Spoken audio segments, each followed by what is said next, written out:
This podcast covers mysteries of all kinds: disappearances, strange events, murder, mysteries of the universe that cannot be explained. But what about the mysteries within ourselves? The mysteries of the mind. You're listening to the Mysterious Bruce podcast, and tonight we bring you Medical Mysteries.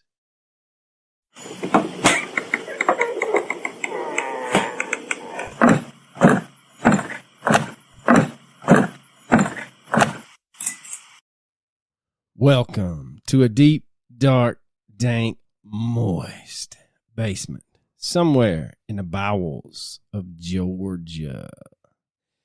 So, suffering a little bit of the national championship hangover, I stayed up and watched all the news conferences. Yeah, you're still in pretty good mood for some reason. Yes, can't wipe this grin off my shit-eating face. It's pretty... like I said earlier, two things were proven last night. That Georgia was probably the best team in the nation, and TCU probably was not the second best team in the nation. Good Lord, that was a beating. That was a beatdown that I told my son last night that the offensive coordinator called as good a game. Well, no, I'll take that back. I told my son that he called a better game in the national championship than he did against Oregon. And they were clicking against Oregon. So to start the year off clicking and then to finish the year the way they did, hell, they had the backups in and still scored twice. And that freshman running back, his legs look like Nick Chubb's legs. Dude, it's unreal, man. Next year, the SEC is going to be stacked. Yeah, it is. Tennessee is going to be good again. LSU is going to be real good. Bama's going to be real good, and Georgia's going to be just as good as they were this year. I got a feeling that South Carolina's going to sneak up on some people again next year, too, because he's got them moving in the right way. You don't know what you're going to get out of Hugh Freeze. They're going to be better than they were at Auburn. So we'll see, man. We shall see. But this is a user request for Medical Mysteries, and it's actually, we were requested to do one specific one. And after looking into it, we felt like that we would just give you a good old Mysterious Bruce triple play of weird medical shit. One of which I've never heard of, which is the first one. I was supposed to research it, but I didn't. I didn't know until I started researching it that there's actually a Netflix movie called Brain on Fire, the true story of Susanna Callahan. And the condition that she went through was not exclusively unusual, but it was so complicated to diagnose at the time that no one could figure out what was wrong with her. She suffered from an autoimmune disease of the brain, which is medically termed as anti-N-methyl D-aspartate or anti-NMDA receptor encephalitis. After being successfully treated, she releases a book named Brain on Fire, My Month of Madness in 2012 that covers her journey as a patient, the hardships she went through before getting on the right medications, all of the inaccurate diagnoses that she had to suffer through, as well as trying to educate the public on the severity of anti-NMDA receptor encephalitis. So it didn't kill her. Well, that's no, good. It did not. Man, all right. Now, we're going to get a little... You think we have a hard time with foreign names. Wait till you see us butcher the old medical dictionary. Not me. I'm just going to sit back and listen to you, brother. So the NMDA is the glutamate receptor present on the neurons and acts as an ion transporter for the conduction of impulses to and from the brain. It moreover keeps the dopamine levels in check, which is essential for the proper functioning of the brain. The hypofunctioning of the NMDA glutamate synapse causes an increase in dopamine levels in the brain, which results in psychotic symptoms like loss of behavior control, motor controls of the brain, concentration issues, memory loss, etc. Dopamine dysregulation has been further linked to not only schizophrenia, ADHD, but also bipolar disorder. Now, the brain on fire disease is an autoantibody mediated encephalitis, which was first identified back in the grand old time of 2007. So, yes, this is quite new. Now, an autoimmune neurological disorder is where the antibodies developed in the body, which are supposed to attack the pathogens, turn around and attack the own body. And in this case, the antibodies binds with the NMDA receptor present in the neurons of the brain and causes dysfunction and blockage in the glutamate synapse, which outcomes is the disorder named the anti-receptor encephalitis. The disease has always been an underlying condition with cancer, tumors, and the old herpes simplex encephalitis. Now, women and children are the most susceptible to this rare disease, which approximately 80% of cases being recorded of females and children in comparison to only 20% in males. So some of the symptoms that you can experience with brain on fire is cognitive impairments like confusion, lack of concentration, difficulty in perceiving and comprehending thoughts, decreased level of consciousness, etc., etc. They can also have behavior changes like mood swings, disorganized thoughts, hallucinations, paranoia, hearing voices, seizures.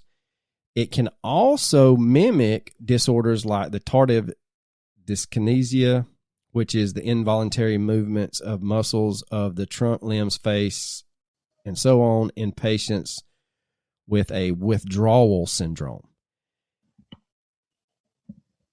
It can lead to an autonomic instability, which is a life-threatening condition in which the neurons regulating the involuntary muscles of the body are damaged, as of heart and blood vessels, as well as the digestive system. Then you can go into a coma.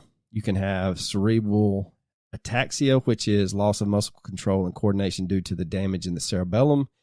And then you can have hemiparesis, which is partial paralysis to one side of the body. So how do you treat brain on fire, you may be wondering? I mean, honest to God, just to hear the words brain on fire, I was like, man, I don't want this. No, and there's a scene out of that movie. I watched I guess the little preview or trailer for that movie on Netflix. And dude, the lady playing her literally is screaming at the top of her lungs, red face, like she is about to die.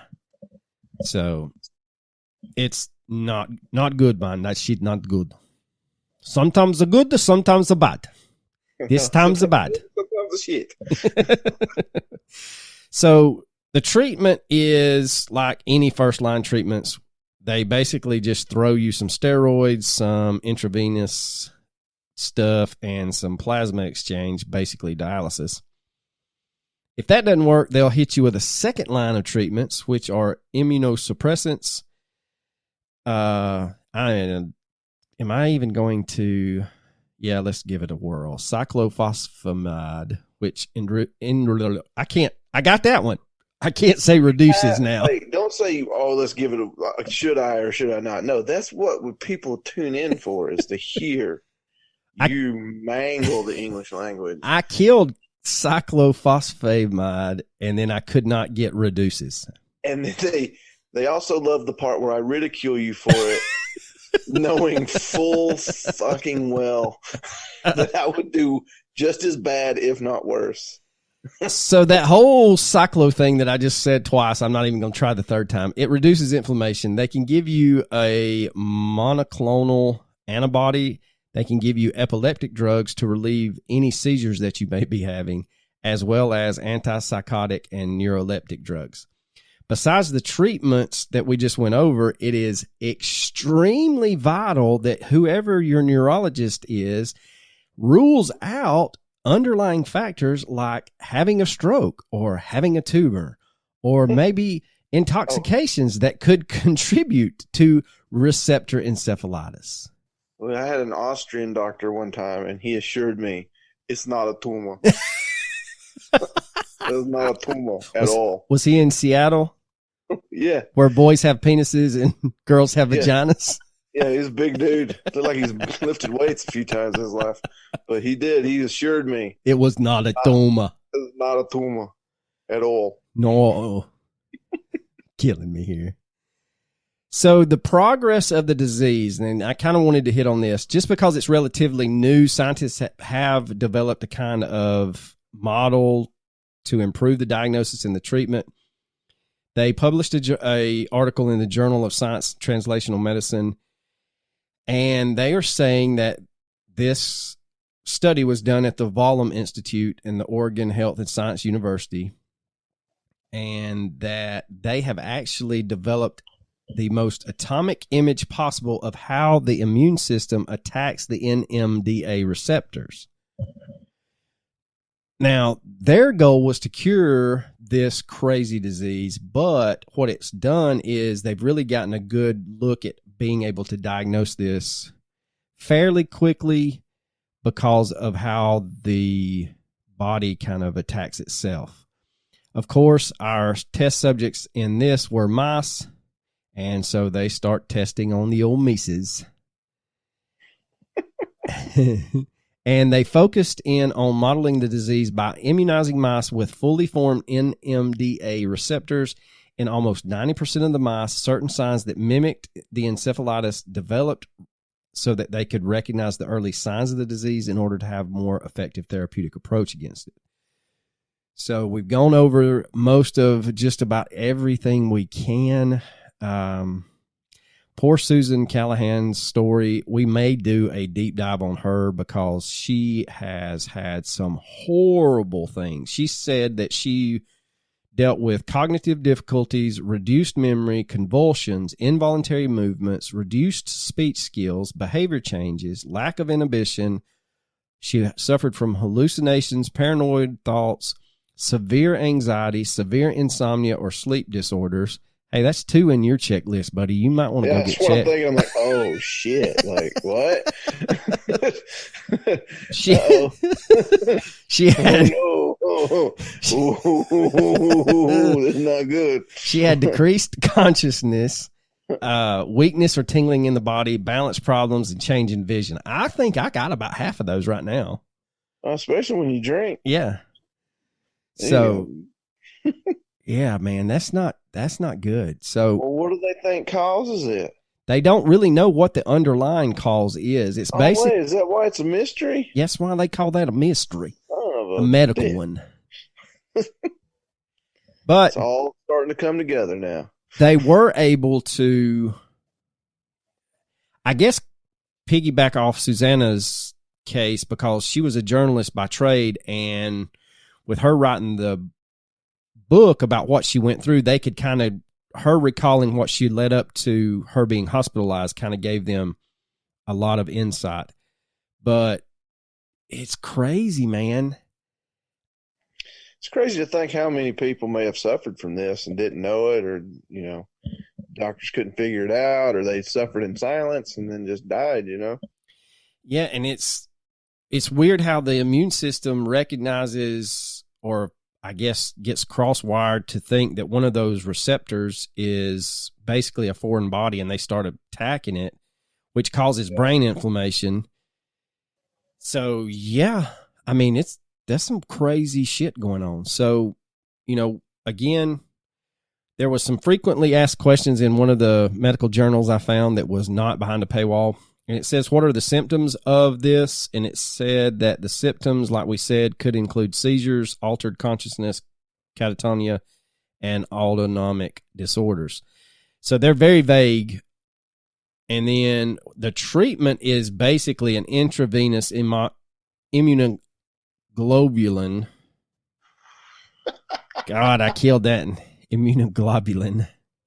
Plasmapheres and steroids. You know, seriously. You know, it's going to be funny because it's going to happen. A lot of people find our podcast by Googling a certain case that we've done and then they find our podcast. A lot of people stick around. Well, a couple people stick around. A lot of people just listen to that one and move on. And we get emails and stuff about it sometimes. I can't wait for the medical student or the doctor that just Googles medical mystery podcast, and they're going to get our episode, and they're going to hear you pronounce the words as good as they write them. This goes back to why are you? It's kind of like people naming animals. Why do you have to go all Latin and put a bunch of damn consonants together? Oh, I thought I saw a meme about that. Somebody or the tweet that was like, "Thank God we discovered all the dinosaurs when we were into mythology and in Latin." Or if we were discovering dinosaurs today, you'd have like the thick chunky boy, the chunky boyosaurus or some shit. That's pretty good. Heckin' big. That is pretty good. So another frequently asked question was, is it a mental illness? And it says that no, it is not. It is an autoimmune disease, but it mirrors a lot of mental illnesses. What is anti-NMDA receptor encephalitis? Well, that is brain on fire. What triggers it? They're saying that one of the receptors, like I said, kind of goes bad, short circuits, and then the immune system thinks that it's a foreign body and tries to attack it, thus thus going and causing the brain on fire effect. So if you are into that kind of stuff, you can look it up and Google it. There's not a whole lot out there unless you can read a lot of medical journals, or if you have one of those lovely subscriptions to the medical journal vault, I guess is a better way to do it. So from brain on fire, we're going to jump right into the scariest thing I've ever heard of in my life. Spontaneous human combustion. Oh, it's terrifying. I don't even want to think about it. The idea that you can just be chilling on your couch and all of a sudden burst into flames. How's that not the scariest thing you've ever heard of in your entire life? And what's crazy is there are a lot of these cases. Like the one article that I found was just in 2010, right before Christmas, 76-year-old Michael Faraday, not the golfer on the Golf Channel, was found dead in his home in Galway, Ireland, and his body had been badly burned, and all that was left of him were basically his legs below his crotch, untouched. Said that his body had been scorched, and there was fire damage to the ceiling, the floor beneath where he was sitting, and the wall. But other than that, the rest of the house was untouched. So you get into whether or not this is fact or fiction, and it has its roots going all the way back to the 18th century when Paul Rowley, a fellow at the London's Royal Society, decided and coined the term in 1744 article called Philosophical Transactions. It's a very dear read if you are into such things. Yes, quite. Yes. Now, Rowley described it as a process in which the human body allegedly catches fire as a result of heat generated by internal chemical activity, but without evidence of an external source of ignition. The idea gained popularity and became a crazy, I guess, urban legend trying to get people to quit being alcoholics in the Victorian era. And Charles Dickens even wrote about it in his 1853 novel, The Bleak House, in which one of the minor characters, Crook, a cheating merchant with a penchant for gin, spontaneously catches fire and burns to death. Yes, I'm telling you, man, that's so scary. Ugh. Yeah, it is. It's bad. So they say in this article that the first case that they could find went as far back as the 1400s in Milan when a knight named Paulinus Vorstius allegedly burst into flames in front of his own parental units. I believe his name's Polonius. There's no I in there. Don't you tell me. You don't know. The next one was the summer of 1745. Quite a hot summer, if I do remember correctly. The Countess Cornelia Zangari de Bandi of Cesena. She went to bed early, and the next morning, the Countess's chambermaid found her in a pile of ashes. Only her partially burned head, I don't know why I giggled, I apologize. Only her, I can't help it now, because I've got this crazy, sick picture in my head. But anyway, only her partially burned head and stocking-adorned legs remained. Basically, her trunk's gone and up to about her eyeballs. Although DeBandy had 2 candles in the room, the wicks were untouched and not lit. Crazy, crazy. Now, there has been very few explanations as how this happens, because everything supposedly, for those willing to dive into it, say that the ignition actually starts inside the body.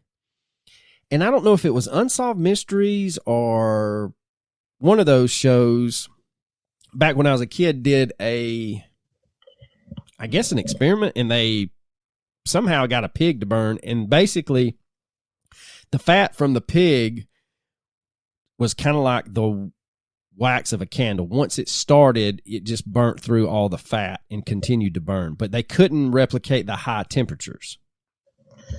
Yeah, I believe that was Unsolved Mysteries. Yes, it's and the other thing that's crazy about this is it's like the fire runs out of fuel even though you burn in your bed or in a chair or in your house. Yeah, that's the only thing that really doesn't make sense. If if it is alcoholism and you lit cigarette that falls on your fat fucking belly and you burn up like a pig, why didn't it burn the rest of the place down? That is the most confusing part to me. If that's the correct explanation. So scientists say that just about every one of them are elderly, alone, and seated or sleeping near an ignition source, like an open fireplace, or like you said, they dropped a cigarette on them. But again, the scientists are even going back to the original one and saying they were drinking lots of alcohol. So back in the Victorian era, they would think that the Almighty was raining down his wrath on the sinner's head for being an alcoholic. Therefore, you shall not drink.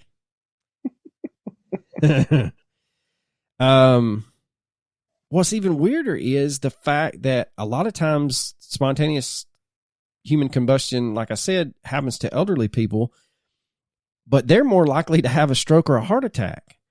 And like you said, they could have a stroke or a heart attack, drop a lit cigarette on them. But again, how are you going to get that high temperature that just kind of extinguishes itself?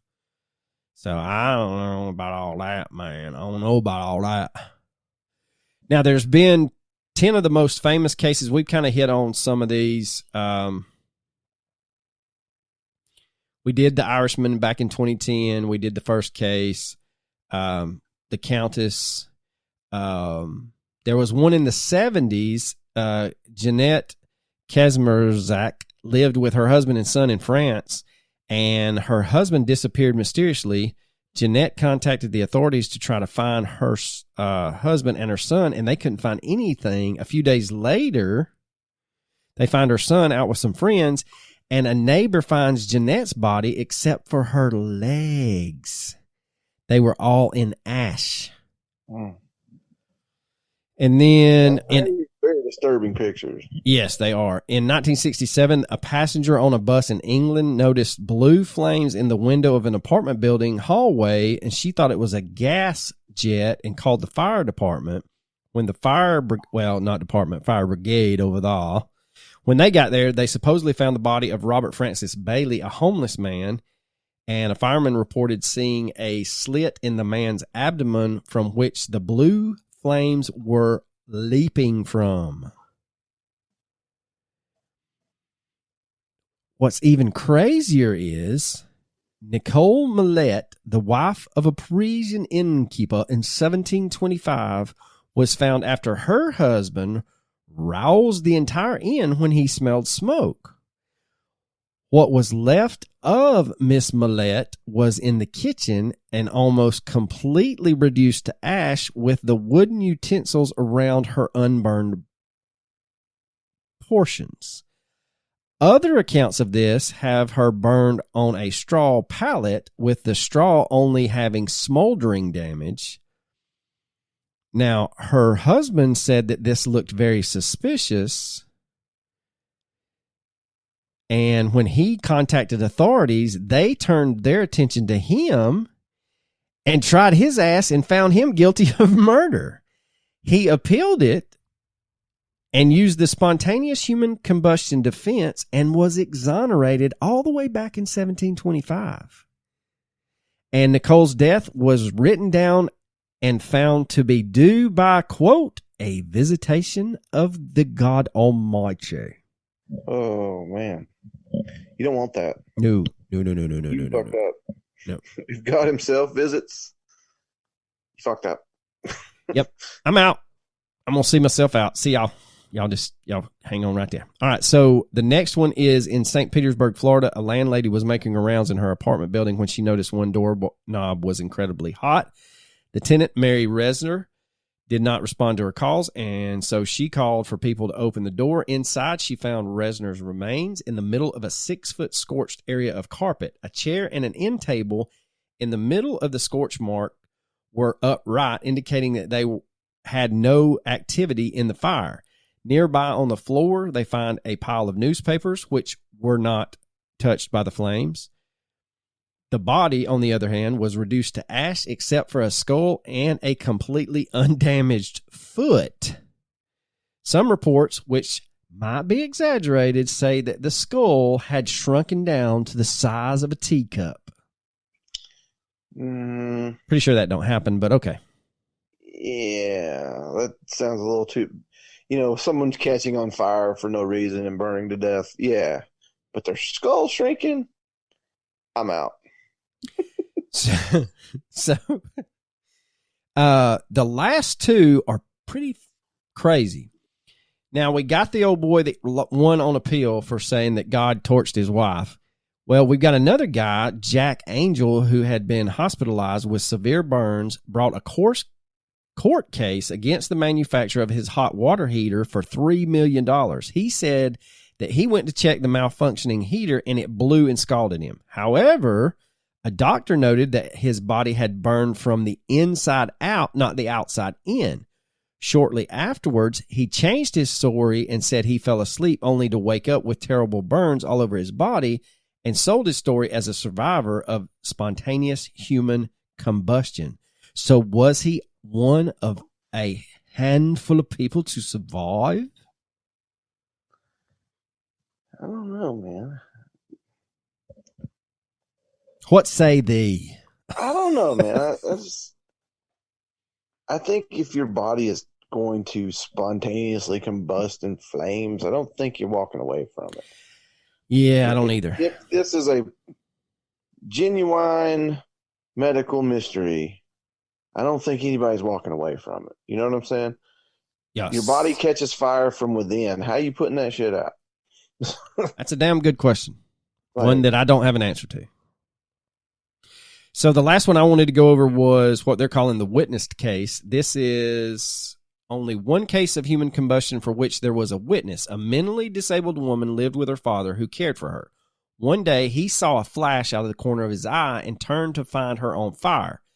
Despite the flames, she continued to quietly sit in the chair, not reacting and not giving any indication that she was in pain. The man's attempts to put the fire out left him with burned hands. The woman lived through the combustion, but slipped into a coma and died shortly after. This indicates one of the strangest parts of human combustion. It takes a very hot flame to reduce a human body to ash. Crematoriums have special chambers designed for it. Coach knows where one's at, but he's too chicken shit to go look at it. I'm not going. I'm not going to the Lafayette crematorium. It's not happening. However, No effing way. In most human combustion cases, there's no burns in the room around the body, indicating that the person simply is sitting still. So whatever's causing it burns hot enough to reduce bone to ash, but doesn't burn the surroundings. It's crazy. Hey guys, Arlo here, and we have partnered with the great folks over at Magic Mind to bring you a game changer when it comes to your morning caffeine ritual. Those of us that have been drinking coffee and taking energy drinks in the morning to try to get our day kick-started know that we've got that caffeine crash, or sometimes the coffee or the energy drink just does not work. Well, this is where Magic Mind comes into play. Magic Mind is made from nootropics, adaptogens, matcha green tea, and 12 magical ingredients. Now, they allowed us to sample this product before we released this ad, and I can tell you that it is truly a godsend. I drink it's like 6 cups of coffee every morning, and about halfway through that 6-cup of coffee mug, I started taking the Magic Mind, and then I would finish my coffee. So the first day, I was like, we'll see how this goes. And I don't know if it was the sugar pill in the brain kind of thing, but I can tell you that within about 20 minutes, I was pretty calm. And that's something that I didn't think was possible, suffering from anxiety and then drinking something with coffee. It is, like I said previously, a little 2-ounce shot, one big old gulp. You're done with it, finish your coffee, and I can tell you that the L-theanine in the Magic Mind lowers your cortisol level, which is your stress hormone, but it also allows your body to absorb the caffeine that you're intaking. The matcha in it boosts your energy. The adaptogens help with relaxation. The nootropics keep you focused, and it even has vitamin C and D along with echinacea to help your immunity. So head over to www.magicmind.co/brews and get 40% off your subscription for the next 10 days with our code BREWS20 at www.magicmind.co/brews. Now, this code is going to give you 20% off for either a one-time purchase or a subscription. If you act in the first 10 days, it will be a 40% off subscription, and you can stack it with another 5% off on the website. So that's 45% off. We are proud to be partnering with Magic Mind. So one more time, that code is BREWS20 at www.magicmind.co/brews, BREWS.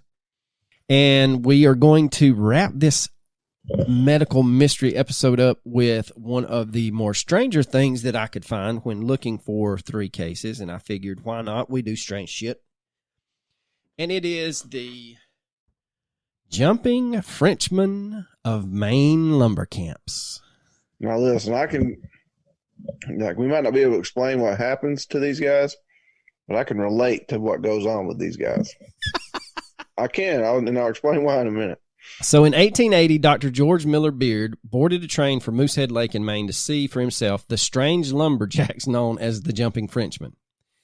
Many of the lumber camps had them, and the Jumping Frenchmen tended to be shy, ticklish French Canadians. How are they ticklish? Or why are they ticklish? But anyway, how do they know? I know. You're in a lumber camp. Doctors like tickle them? Get you, goo. So they also respond very dramatically if you scared the shit out of them. And this was probably why they were all victims of the old jokesters around the camps. Well, it wasn't even the fact that if you scared the shit out of them, they responded to any type of stimuli that was not normal. It wasn't even like jump scares. It was like, they're sitting in a quiet room and like, hey man, you want some coffee? Like, oh, what the hell? Like, damn, son, you living right over there? What's going on? Yeah, you could literally scare the shit out of these guys. for nothing. So Dr. Beard was a pioneering neurologist who defined the term neurasthenia. No. Neurasthenia as a medical condition. He went to Moosehead Lake to see Jumping Frenchman with his own eyes and found what he was looking for. Quote, when told to strike, he strikes. When told to throw it, he throws it. Whatever he has in his hands, wrote Beard. But Beard couldn't figure out what caused the Frenchman to jump. A century later, researchers are still trying to figure it out.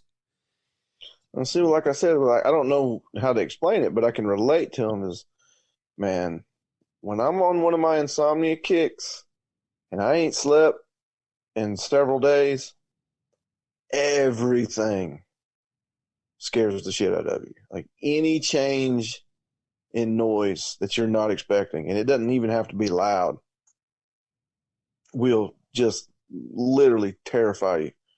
I don't want any part of that. People will laugh, and then they'll laugh in your face about it. That's how people die. Like, this is a serious medical condition. I'm 1 hour away from losing my shit and just burning the house down. But anyway, so a century later, Robert Pike chronicled the life in the Maine lumber camps and wrote that old woodsmen ascribed the Jumping Frenchman syndrome to inbreeding among the French Canadians who seldom married outside their small villages. Like we said, the Jumping Frenchmen were a source of amusement for the old logging camps. And Pike wrote in his book, Tall Trees, Tough Men, if a jumper was shaving or whistling or just sitting on a riverbank and someone came up behind him suddenly and cried, jump into the river or into the fire, if there was a fire, he'd jump. If someone stepped up behind him and tickled him lightly, he'd jump through the roof. Strangely, the victims of such mean practical jokes never got made about them. Yeah, I'm sure they got messed with to no end because people are dicks. Yeah. Now, this one says that it was a cook who was also one of the Jumping Frenchmen, and they said that he was an irresistible target. Quote, the men would wait until he was about to place a dish of soup or some other spilly food on the table and then say, drop it. And down it would go, right down the neck of the nearest man. And then they said that you could be if there was a jumper in line and someone messed with him, then the whole line would be thrown off. So it was actually quite crazy. Beard, when he was researching it, was struck by the obedience shown by the Frenchman as well as the repetition of noises or phrases. It's like they were mimicking it as they were jumping, he said.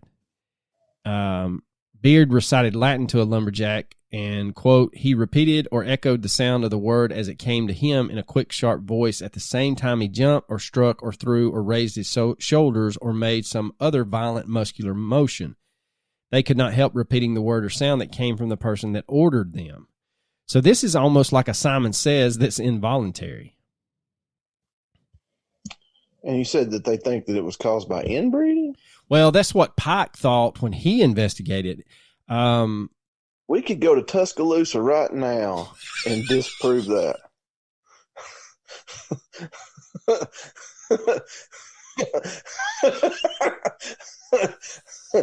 Oh, I'm just shit. kidding. I swear I'm just playing. Do not write me hate mail. Just playing. Good Lord. Oh, that was a good one. That was a good one. We could go to Scummerville. Where? Scummerville. You know, Shinbone Valley. I don't know what you're talking about. What? Well, Shinbone Valley? I'll have to tell you off air. But anyway. Tell me now. Well, no, because it'll take too long. Well, this is okay, so all right, so Shinbone Valley is this place in Chattooga County that has supposedly the best pot, so good that even Willie Nelson himself got some from there. And it's rumored that there's some inbreeding up in there in Shinbone Valley. So there you go. I gave you the Reader's Digest version. Wow, that was so long. Well, I've got like a shit ton of stories about Shinbone Valley that we could probably make a whole episode on Shinbone Valley. Tell one. This is a short episode anyway. All right, so a kid that was wrestling when I coached wrestling up there at the city school in Chattooga County. I will not say the school's name, therefore I will not get accused of slander. This old boy lived in Shinbone Valley, and him and his cousins were going to take one of his granddaddy's mules to trade days down there in Somerville and sell it for some quick cash. Well, the old mule wouldn't get in the horse trailer, so these three geniuses tie a rope to one of the back legs, and they're going to run the rope through the other end of the horse trailer and coax him in there. Well, stubborn as a mule means something, and the old mule wouldn't move, and they yanked on that thing with a four-wheeler so bad they dislocated the back leg as they drug it into the horse trailer, and they still took it to trade days, and everybody that was about to buy it figured out that it couldn't move and had a gimp leg, and so they had to take it home, and when they were trying to sneak it back in the pasture, Granddaddy found them and commenced to beating the shit out of all three of these teenagers, and then had to put the mule down. Damn, that's one interesting story. See, I told you.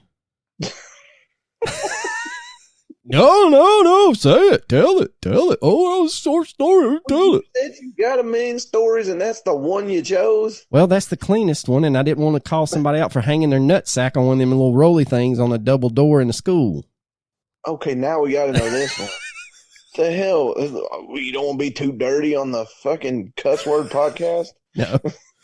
This old boy was a two-time state wrestling champion, and he was celebrating after winning region or area, actually, back then. Okay, you definitely going to tell me his name off the air, because if he's a two-time state wrestling champion, I know him. I guarantee it. I don't remember. Hell, this was 2002. Anyway. That's like 2 years after I graduated. I definitely know who it is.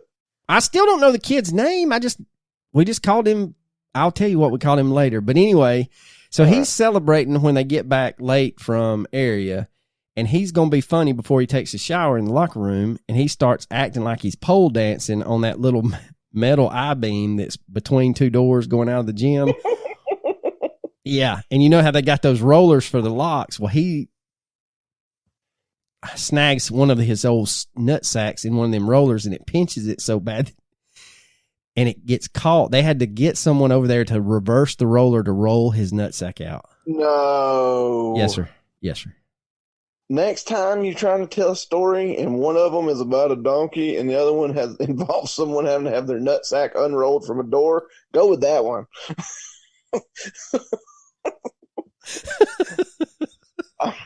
I'm not the smartest person when it comes to things. But you think ding-a-ling jokes go a long way? Yeah. Ding-a-ling stories go a long way, my friend. That's how you get ratings. That's true. That is true. God, that had to hurt. Yeah, it did. Oh, man, I bet he cried. I bet he did more than cry. I bet he threw up. All right, so back. Hold on, let me tell you one story about this poor kid. I felt so bad for him when I was coaching. I wasn't coaching on his team, but I saw it happen. He was wrestling in the state finals. The heavyweight wrestler from the same team was in the finals next. And they're wearing pristine white singlets. Their final singlets. And that man had an accident. Let's just put it that way. And so wrestling stops. Nobody knows what's going on because it's not blood time. It's not injury time. People don't know what's going on. That'd be poop time. Yeah. So he just takes off running off the mat, and you hear him tell the heavyweight, and they go behind the bleachers. And he comes out with a new singlet on, and the heavyweight ain't got a singlet on anymore. Anyway, he went and lost real quick, but the only reason why it makes me laugh now is because I know me, and I know how I was if I was in high school. And I know that on Monday morning I'd have been like, "Hey, man, I heard you got number 2. I mean second.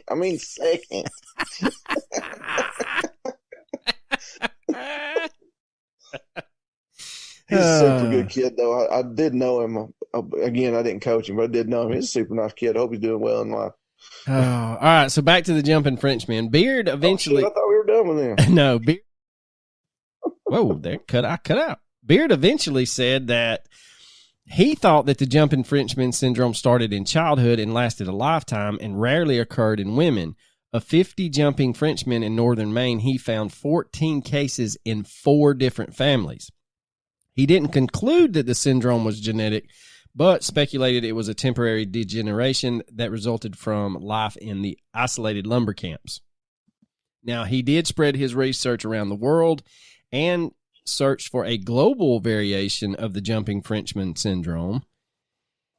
And he uncovered Lata in Malaysia, Emu amongst the Japanese, Ainu Mirakat in Russia, and Ramajanana in Madagascar. Now, how do you say the French Gilles? Isn't it like Gilles? Yes. Gilles de la Tourette translated Beard's findings and concluded that the Jumping Frenchman syndrome was part of a group of convulsive tic illnesses, thus Tourette's syndrome. Man, I really hope that's how you say it in French, because I'm sure somebody. Oh yes, that's how you say it. We're both wrong. Yeah, that a boy. We will hear about that, I'm sure. So a lot of neurologists would pick up Beard's research in the 1960s, debating whether the Jumping Frenchman syndrome was a nervous disorder or a habit. In 1963, Harold Stevens studied a 59-year-old French-Canadian man whose father had worked as a lumberjack in northern Maine. He was easily startled and jumped about 10 inches off the bed when struck by a reflex hammer. He reacted to... Hold on, how can it be a habit? You just got a habit of getting the shit scared out of you anytime something loud happens? I guess. I don't know. How's that a habit, though? I don't know. Hell, I don't know if we're dealing with the Three Stooges or not. Even so, it's not a habit. Well, I agree with you, but that's what they're saying. I'm not going to disagree with you now. Yeah, he would never do that, would he? But he wasn't going to fucking agree with you for shit. He would never. Now, I'm not disagreeing with you. Well, so you're agreeing with me. No, I didn't say that either. Idiot. But anyway, so this guy would react the same way when the telephone rang as when he was struck with a reflex hammer. 2 years later, a Canadian neurologist named Ruben Rabinovich wrote about his childhood experiences with the Jumping Frenchman in Quebec. When lumberjacks set up camp near his village in the spring, the children would play the horse-kicking game. I'm not even looking that up. Sneaking up on a jumper, a child would suddenly poke him while making a neighing sound, and the victim would jump up and shout angrily. Rabinovich concluded that the Jumping Frenchman syndrome was a conditioned reflex that grew out of the isolation and boredom of life in the lumber camps. When the traditional logging camp died out, so did the Jumping Frenchman. In 1986, 2 Canadian neurologists studied 8 jumpers in Quebec. They found the behavior started when the men began working as lumberjacks. What the absolute hell? That don't make no sense. No, that's why it's a medical mystery, my brother. Son of a bitch, we're on to something here. So... Something about exposure to the wood? No, no, I was about to... I caught myself, so... Anyway. No, there was an episode of some show that you never watched that I was about to reference, so it would have been lost on you. X-Files? Bingo. You know, I almost watched that the other day, and I thought, hell no. I'm going to be the last son of a bitch that loves mysteries to not watch an episode.